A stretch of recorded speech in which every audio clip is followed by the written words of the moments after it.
Welcome to Create 2D Animations in Blender, where we'll learn the basic tools and workflows you'll need to create a successful 2D animation. Hi, I'm Jonathan Lamb, a digital artist with over 10 years of experience, and in this course, we'll take you through step by step on how to create this basic ball bouncing animation.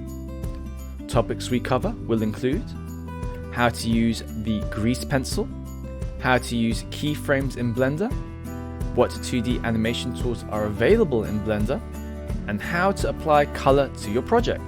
By the end of the course, you'll have a better understanding of these tools and how to make a 2D animation in Blender. So before we begin, make sure to check out the Envato Elements website, where you can get unlimited downloads of video templates, stock video, audio tracks and effects, and more. That's millions of creative assets all ready to use with simple commercial licensing. Plus, no lock-in contract means that you can cancel at any time. Subscribe now with the link in the description. Also, don't forget to subscribe to the YouTube channel for more free courses and tutorials. So to get started, first we'll need our own copy of Blender, which you can download for free from their website. Once you have all of that, let's get started in Blender. Create a new 2D animation file by going to File, New, and then selecting 2D Animation. And this will create a new blank document where we'll be creating our drawings and animations. Now, for some basic navigation around this viewport, you can use the gizmos located over on the right of the screen here. So you can see we've got zoom in and out over here. So just by clicking and dragging with your mouse, once you've selected the zoom tool, you can zoom in and out of our view here. And we can also use the move view button, again, just by clicking and dragging using the mouse. And we can also switch in and out of camera view by clicking on this camera button here as well. Now you can see that we've also got the draw tool automatically selected, and this will allow us to create our lines on the canvas just by clicking and dragging across it using our mouse or our pen if we're using the tablet. Cool. Now you'll be creating most of your drawings within this draw mode here, and you can see we've got this draw mode selected over on the drop down menu over on the top left, and this is the only mode that will allow you to create these 2D strokes. Now you can change modes within Blender using this drop down menu and selecting object mode, edit mode, and so on. Now these modes allow editing different aspects of the objects that we create. Now, whilst draw mode allows us to create these 2D lines like so, object mode, if we go over to object mode, will allow you to position, rotate, and scale them like so. And then if we switch to edit mode here, this will allow you to change their geometry like so. Now we'll be switching between these modes quite often during the course, and this will allow you to understand firsthand how some of these modes will work, especially for creating 2D animation. Now the grease pencil is the main tool that you'll be using in Blender to create 2D animations, and it will allow you to draw in a 3D space. Now to create a new grease pencil object, you must first go into object mode by going to this drop down menu here and then selecting it. And then we want to go to add over on the top here. And then we want to go ahead and select grease pencil, and you'll see that we've got a few different options to choose from here. So we've got blank, which creates a null grease pencil object. Stroke creates an example of a stylized stroke. And monkey, which is a monkey face example. So let's go ahead and create these three. So let's starting with this stroke here. And you can see that it's created this new stroke example for us. Let's take a look at the monkey example as well. So let's go ahead and create the monkey. And you can see here that it's created a 2D monkey here that we can go ahead and explore. So let's go to the edit mode. And you can see that it's made up of several strokes and also some fill 2D shapes here as well. And we can go over to our scene here over on the right, and you can see that it's got lines that we can switch on and off and some fills as well. So remember these, as we'll be going over these when we create our own 2D object. So let's go ahead and do that. So let's go ahead and delete these two grease pencil objects here by going over to our scene, selecting the objects and then right clicking and then selecting delete like so. So let's do the same for the stroke. Select it, right click and then select delete. And now we have a blank canvas again. So going back into object mode, let's go ahead and add a new grease pencil object, but this time it's going to be a blank one. And then we want to go to draw mode, like so. And over on the left here, you'll find all your basic drawing tools, which include the draw pencil, the fill tool, the eraser tool, and so on. And these work in a very similar way to what you'll find in any other photo editing software, such as Photoshop. Now, the basic draw tool here, which we have selected right now, will include all your basic settings such as brush, stroke, and color, which you can adjust over on the right of the screen here. So you can see over on the active tool and workspace settings here, we've got our pencil selected and we've got all these different colors and brush settings that we can go ahead and edit. Now, if we click on this pencil icon on the top menu bar here, you can see we've got a range of different pencil shapes that we can choose from. And then if we go over along this top bar here, we can see that we can change the radius of our pencil, like so. And we can also change the strength of our pencil here at the top as well. Cool. So let's go ahead and choose a radius that we're comfortable with. So something like 25. We'll do for this project. And then next, what we're going to do is we're going to choose this circle shape here. And if we click and drag across our canvas here, you can see that we can draw a circle. And if we click and hold the Shift key on our keyboard down, you can see that we can create a perfect circle like so. So now with this circle created, let's go ahead and rename our tool here. So first we need to press enter on the keyboard to create the shape. And let's go ahead and double click on our grease pencil tool here. And we're just going to rename this ball like so. So remember, every time we create a new grease pencil shape, we need to hit enter on the keyboard, and this will create the grease pencil object and add a keyframe here on the bottom for you in the timeline. Next, let's go ahead and create a small little circle here to represent the shininess of the ball. Remember to press enter on the keyboard to create it. And then we're going to go into edit mode. Select that small little circle here, and I'm just going to select the rotate tool to rotate it slightly at an angle, like so. And you can also use the move tool here to reposition it if you wanted. Excellent. Now let's go back to draw mode. And now let's go ahead and add some color to this ball.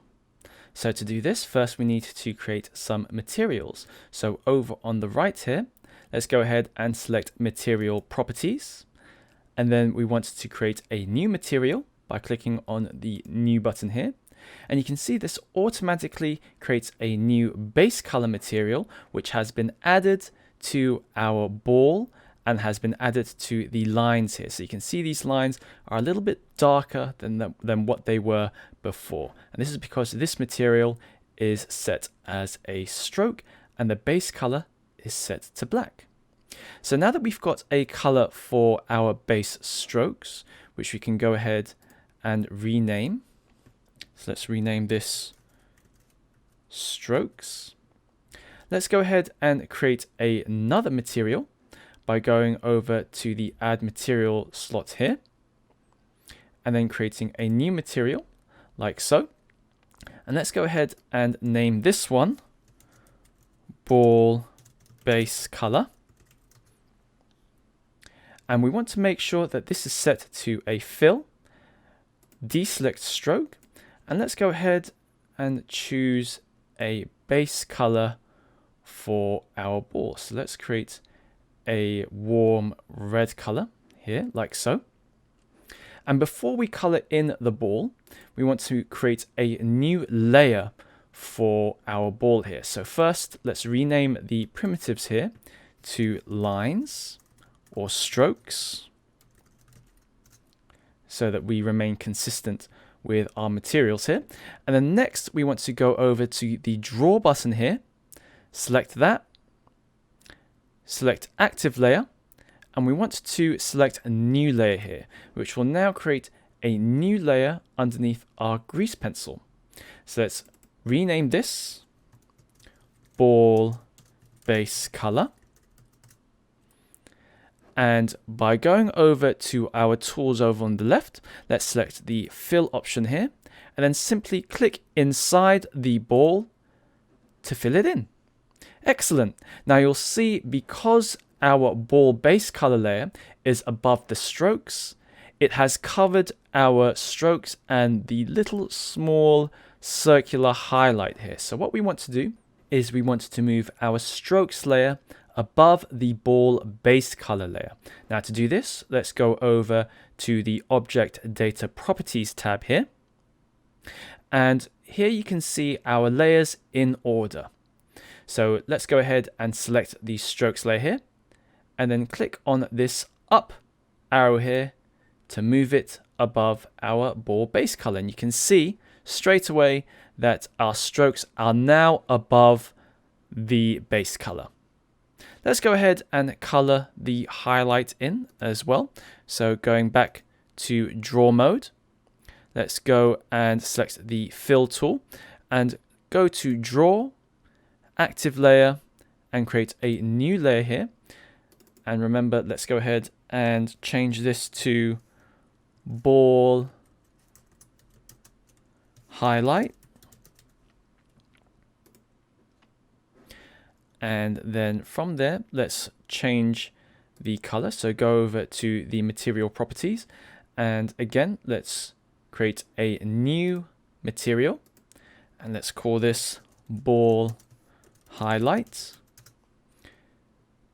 Change it from stroke to fill. And let's change the base color here to a nice bright red like so. And then once we've got that selected, simply click over the circle, the highlight here, to create the highlight. Excellent. So now we've got all our layers in order. So make sure that the ball highlight layer is above the ball base color and the strokes so that you can see it.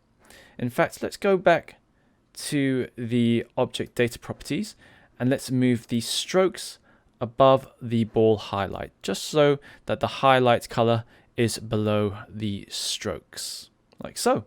Now let's go ahead and repeat the process for the floor so that we've got a floor for our ball to bounce on. So let's go to object mode, go to add, select grease pencil and select new blank grease pencil here. Now let's go ahead and change this to floor, like so. Go back to draw mode, and this time let's go ahead and use this line tool here to draw a line. So to do this, simply go ahead and click and drag across the floor here. And if we want a straight line, again, just press and hold the Shift key on the keyboard here to create a line at 45 and 90-degree angles, like so. So we just want the floor across the bottom here, like so. And then once you're happy with the length of your line, again, press Enter on the keyboard to create it. So let's open up our grease pencil here, and let's rename this to Stroke. In fact, let's rename that to Floor Stroke so that we differentiate it from the ball strokes here. Next, let's go ahead and go to the material properties, and we want to create a new material here, and let's call this Floor Stroke. And you can see again straight away it's added a color to our stroke here. Now let's create a new material, and let's call this Floor Color. Let's change the surface from stroke to fill, and we want a color for this floor. So let's make this a nice light gray, like so. And then to color in this floor, simply what we're going to do is use the box shape here, and we're just going to go ahead. In fact, first let's create a new layer first. So go to Draw, Active Layer, create a new layer here, and we want to rename this Floor Color. And in fact, I accidentally named our grease pencil Floor Stroke, so let's just name this Floor, and the primitive here at the bottom, Floor Stroke. So now we've got our names for the correct layers, like so. And then with the floor color selected here, we're going to use the box tool and just draw out the color for our floor, like so. Cool. Now, the best thing about using materials is that we can also change the color of them as well. So you can see that our gray is a little bit too dark for my liking. So with the floor color material selected here, just going to go over to the base color, and I'm just going to change it. And you can see that this change happens in real time. Excellent. Now, if you want, you can also go over to the object data properties again, and just make sure that the floor stroke is above our floor color, just so that the stroke here is correctly seen above our color. Next, we're going to create a movement guide for our ball, which will help us guide our ball animation. So first of all, let's go ahead and create a new grease pencil for this again. So go to Object Mode, go to Add, Grease Pencil, and create blank. And then from here, let's go ahead and collapse our ball and floor grease pencils. Let's go ahead and change this name to Movement Guide, like so. And then whilst we're in object mode here, let's go ahead and select our ball, and we're going to go ahead and use the move tool here to move it into position. So we're just going to move it to the left of our canvas here, where the animation is going to start. So we want it fairly high up, as the ball is going to bounce from the top of our screen here, or our canvas, and then just bounce along the floor to the right.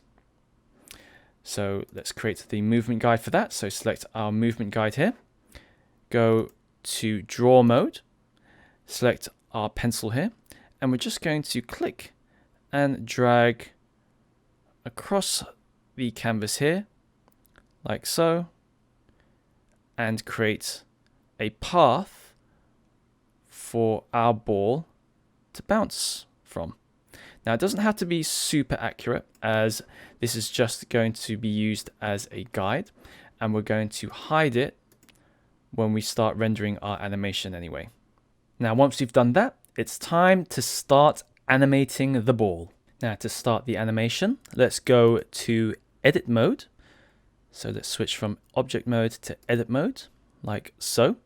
And we want to go ahead and select our ball grease pencil object here, which is the object that we're going to animate. And we're going to bring our attention to the timeline over on the bottom of our screen here. And you can see already we've got some keyframes that have been created for our very first frame. So we've got keyframes for the strokes, the ball highlight, and the ball base color. And all three of these objects are within our grease pencil. And we're going to animate them going along our movement guide here using keyframes. So to do this, first, let's go ahead and select all three of these keyframes on the bottom here. And you can see that they've been selected as they are highlighted in yellow. And then we're going to duplicate them by pressing Shift D on the keyboard. And you can see straight away as I move my mouse that we've got these duplicate keyframes being created along the timeline. Now I want to move them approximately 10 frames ahead. And then once I've done that, go ahead and click the mouse to create them. Now, if you want to be a little bit more accurate, let's go ahead and zoom into our timeline by scrolling forwards with our mouse wheel. And you can see here we've got more numbers that we can use to create our animation. So I've zoomed in quite a bit here so that we can see the numbers in our timeline going up in groups of 5, which will be very useful as we create our animation for the bouncing ball. Now let's go ahead and repeat this process 6 more times. So with these keyframes selected, let's go ahead and press Shift D on the keyboard to duplicate them. Move forward 10 frames and click the left mouse button to create them. Press Shift D again. Let's move over to 30. Create those. Press Shift D again. Go to 40. Shift D. Go to 50. And Shift D for the final keyframes over at 60. Excellent. Now that we've got our keyframes created, let's go to object mode. And we want to move our timeline to each of these keyframes that we've created here. So let's go to keyframes over at 10. And we want to move our ball so that it matches where we want it to be using our movement guide here, like so. Go to the keyframes over at 20. Move our ball to the height of this bounce here. Move over to the keyframes at 30. And then do the same thing. Just following our movement guide at each section, like so. 40. Move it to the height of this bounce. Go to 50.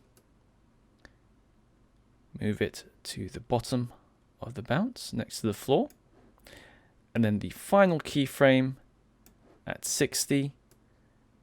We're going to move it to the end of the animation, like so. Just going to move it slightly more down so that it's not the same height as the previous bounce. Now we can also go back to these keyframes and adjust the position of our ball if we wanted to. And you can see now if we go ahead and scroll along our timeline, you can see we've got a rough animation for our ball, like so. Cool. Now we can go ahead and make this even better by adding more keyframes in between each of these sections here. So let's go ahead and do that. So I'm just going to select these keyframes here, press Shift and D again, and we're just going to create keyframes for each of these in between sections of our animation, like so. And this time, let's go ahead and move them closer to the movement of our movement guide that we created. So going along, doing the same, you should find that the ball is moving roughly where you want it to be. Like so, and then I'm happy with that. Cool. Now you can also organize your keyframes a little bit here by selecting all of the filler keyframes, by going ahead and clicking and dragging across the keyframes at 5, pressing and holding the Shift key, and then highlighting the other filler keyframes like so. And then once you've highlighted all of those, hit R on the keyboard and then select Breakdown. And you can see now we've got a visual difference for the different type of keyframes along our timeline. Excellent. And now that we've done that, just go ahead and click on the Play Animation button, and you'll see we've got a rough animation created. Now let's go ahead and add some final adjustments for each of these keyframes, such as squashing and stretching the ball shape to improve the look of our animation.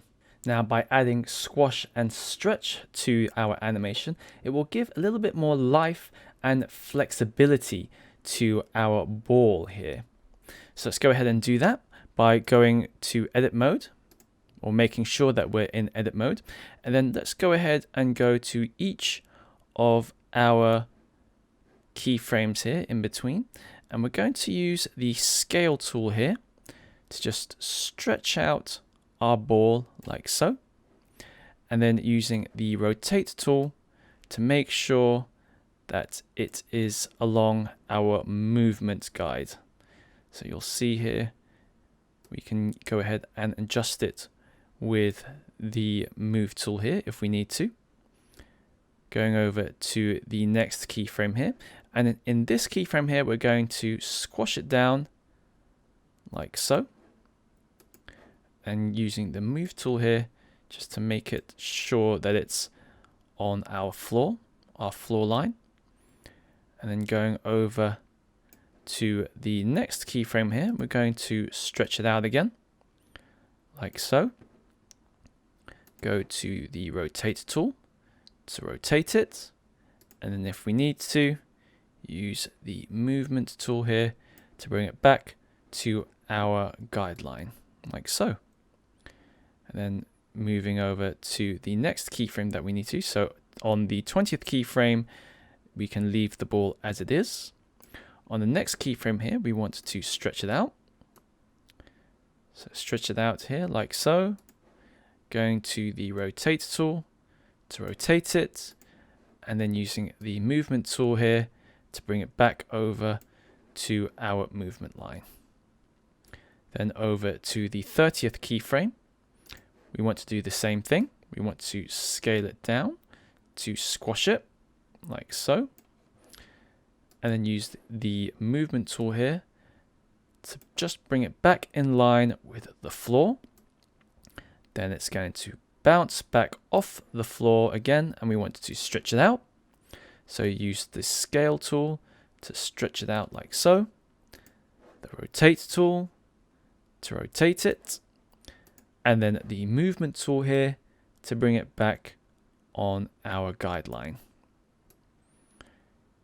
And then the 40th keyframe, we can keep the ball as it is. 45, we want to do the same. So stretch it out using the scale tool. Rotate it. And then use the movement tool to bring it back onto our line. On the 50th keyframe here, we want to squash it down.